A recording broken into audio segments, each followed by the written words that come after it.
Welcome back to Supercar Secrets, brought to you by supercarsmonaco.com. Just before lockdown, I caught up with our resident classic and supercar expert, Iain Tyrrell, to pick his brains on more than 30 years of experience. A lot of what he does is actually going out searching for cars on behalf of collectors. So in this interview, I asked him, what's the most expensive car search you've ever been involved in? Turns out the car was designed by the legendary Gordon Murray, who obviously knows what he's talking about because his daily driver is the same as mine, an Alpine A110. Let's find out from Iain about one of Gordon's designs that many people regard as the best road car of all time. Now, Iain, part of your role is going out there and searching for that one car that somebody wants to add to their collection at almost any price. What's been the most expensive car that you've actually gone and found for a client? Well, of course, we're on slightly dangerous ground here because a lot of people don't like their clean laundry being washed in public, for want of a better way of putting it. But I can generically talk about one project. The car in question was a McLaren F1, actually. Okay. Now, they've never been cheap. You know, when they were new, I think they were in 1994, 95, I think they were about 600,000 then. This is the three-seater with the sort of driver in the middle and the two seats behind. Yeah, Gordon Murray designed, Peter Stevens designed the body, and it's still a sort of landmark car, really. But boy, have they gone up in price.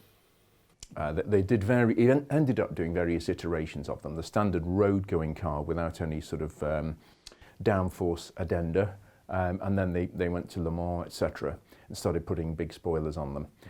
But the original, they're all worth serious money now, but the car that I was involved in was one of the 64 road-going original F1s. And if I tell you that they now change hands for north of 20 million US dollars, this is a 25-year-old car. Wow. That's not a bad return on 600,000 25 years ago. And a lot of the owners who are selling them now have had them. They might have paid 500, 600, 700,000, $1 million for them years ago. But that was completely off market, to use the expression. So the buyer knew about it. Obviously, the seller knew about it. I knew about it. There may or may not, depending on the situation, be one or two other people in the chain. Right. And the car just very discreetly, the money goes via an escrow account, and the car very discreetly gets shipped from, in this case, one continent to another. And that's it. So are you, in that scenario, would you be aware, first of all, of the request from the buyer and then start scouting around to find the car? Or do you know the car first and then you're scouting for the buyer? It actually can work either way. Right. It can be the buyer who's proactive and said, I would like. I mean, quite often I get a wish list. People have sold their business for a lot of money, or they've suddenly decided to divest. They've got a big tax bill coming, etc. There's also myriad reasons why people suddenly buy classic cars or collectors' cars or supercars. But it could be the buyer that for that reason says, I've got an appetite for the following half a dozen cars, or it could just be the seller who says, look, it's time for this to go. It's actually too much of a responsibility, some people find it. Yeah, okay. And is there any kind of, you mentioned the escrow account, but is there any kind of sort of legal contractual process that happens between buyer and seller? Yes, generally it's all very out in the open, and everybody knows what's going on. And I've never, when a situation gets to that stage, there are plenty of filters along the way where it could fall down if somebody tries to be too clever or whatever.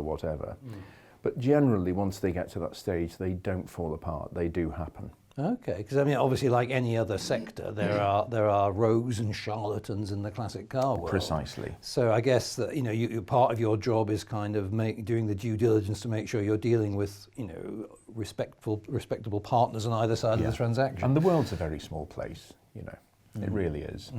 Google's made it so, but also, dare I say it, when you've been doing it for nearly 40 years, you also have a a reasonably sized address book as Yeah, well. yeah.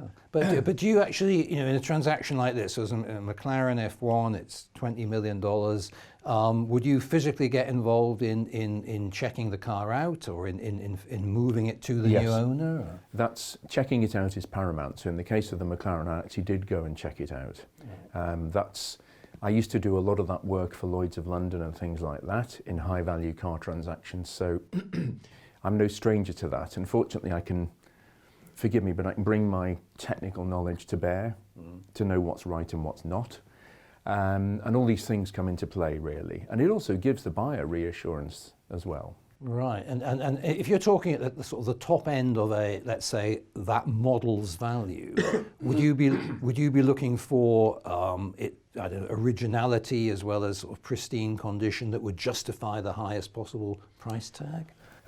It's always lovely to have the most original car in the world, but in reality, sometimes they are and sometimes they're not. Sometimes they went back to the factory and got changed. There's a whole host of reasons why that could happen. But generally speaking, originality is king, as long as it's not bish bash bosh beyond. As long as patina doesn't degrade into abuse.